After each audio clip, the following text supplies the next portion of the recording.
वक्त मौजूद हैं, मज़ीद तफसीलात उनसे जानते हैं। सदीक जान, ये बताइएगा कि इस वक्त कारकुनान की कितनी बड़ी तादाद ज़मान पार्क में मौजूद है? देखिए, ये तो आप लाहौर से ही जो हमारे वहाँ पे रिपोर्टर पहुँचेंगे वो इस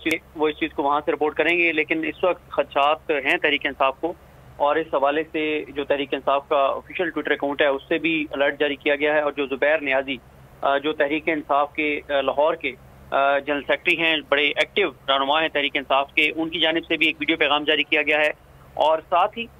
जो अज़हर मिशवानी जो कि इमरान खान साहब की टीम का अहम हिस्सा हैं और ज़मान पार्क में मौजूद होते हैं इमरान खान साहब के साथ, उनकी जानिब से भी एक ट्वीट किया गया है और ये कहा गया है कि तमाम कारकुनान ज़मान पार्क पहुंचे, क्योंकि ये खदशात तो पहले से मौजूद थे। जब इमरान खान पहले इस्लामाबाद में थे और यहाँ पे भी बनी गाला में भी 4 बार कोशिश की गई थी इमरान करने की, लेकिन चारों बार जो है ये कोशिश तहरीक इंसाफ के कारकुनान ने नाकाम बना दी थी। लेकिन इस वक्त इमरान खान क्योंकि लाहौर में मौजूद हैं और लाहौर में निगरान सेटअप आ चुका है, और यहाँ पर मोहसिन नकवी साहब को जो निगरान वज़ीर आला लगाया गया है, और साथ ही जो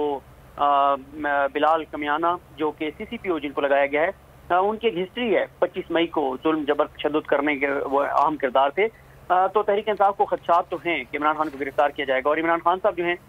वो खुद भी इस हवाले से कई बार इन खदशात का इज़हार कर चुके हैं। लेकिन अब ये इंपॉर्टेंट है कि PTI के ऑफिशियल अकाउंट से ज़ुबैर नियाज़ी की तरफ से, अज़हर मिशवानी की तरफ से और मुशर्रफ जमशेद चीमा की जानिब से कारकुनान को ये कहा गया है कि वो फौरी तौर पर ज़मान पार्क पहुँचे। तो आप देखते हैं कि किस तरह से ये सारा मामला आगे बढ़ता है। लेकिन तहरीक इंसाफ को खदशात पहले भी थे कि इमरान खान को गिरफ्तार किया जाएगा, और इमरान खान पहले ये कह चुके हैं कि मुझे अंदाजा है कि मुझे नाअहल भी करेंगे और मुझे गिरफ्तार भी किया जाएगा। इमरान खान ज़हनी तौर पर तैयार थे, लेकिन अगर तहरीक इंसाफ के कारकुनान की वहाँ बड़ी तादाद पहुँचती है तो फिर सूरत हाल जो है वहाँ पर ख़राबी हो सकती है। अगर इमरान खान को गिरफ्तार करने की कोशिश की जाती है और कारकुनान रेजिस्ट करते हैं तो सूरत हाल जो है वो ख़राबी हो सकती है। और वैसे भी अगर इमरान खान को गिरफ्तार किया जाएगा तो मुल्क भर में भी सूरत हाल ख़राब हो सकती है।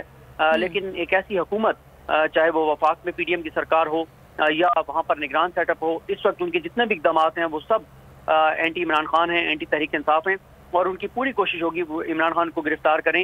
ये देखे बगैर कि इसका मुल्क भर में कितना सियासी तौर पर अदम इस्तेहकाम होगा, कितना इंतशार का खदशा है। और इमरान खान जो कि अभी ज़ख्मी हैं और अभी उन्होंने अपनी पॉलिटिकल एक्टिविटीज़ उस तरह से ग्राउंड के ऊपर शुरू नहीं की, अभी वो अवाम में दोबारा वापस नहीं आए, तो अगर उनको गिरफ्तार किया जाता है तो ये बहुत ऐसा एक अमल होगा जिससे मुल्क के हालात जो है वो किसी तरह भी जा सकते हैं। क्योंकि तहरीक इंसाफ की जानिब से बार बार ये कहा गया कि इमरान खान हमारी रेड लाइन है और अगर इमरान खान को गिरफ्तार करने की कोशिश की जाएगी तो हम रेजिस्ट करेंगे। और जैसे मैंने आपको बताया कि 4 मरतबा यहाँ पर 4 से 5 मरतबा कोशिश की गई, जब इमरान खान इस्लामाबाद में थे, बनी गाला में थे, उनको गिरफ्तार करने की कोशिश की गई, लेकिन हर बार ये कोशिश जो है वो नाकाम हो गई। और इमरान खान को बहुत डराया गया था और इमरान खान को ये मैसेज दिया गया था कि अगर आप पंजाब की हुकूमत अपनी ख़त्म कर देंगे, अगर आप पंजाब की असम्बली तहलील कर देंगे और अगर आप KPK की असम्बली तहलील कर देंगे तो आपके लिए हालात जो है वो बहुत ख़राब कर दिए जाएंगे और फिर आपको गिरफ्तार कर लिया जाएगा, क्योंकि वहाँ निगरान सेटअप होंगे, आपकी हुकूमतें नहीं होंगी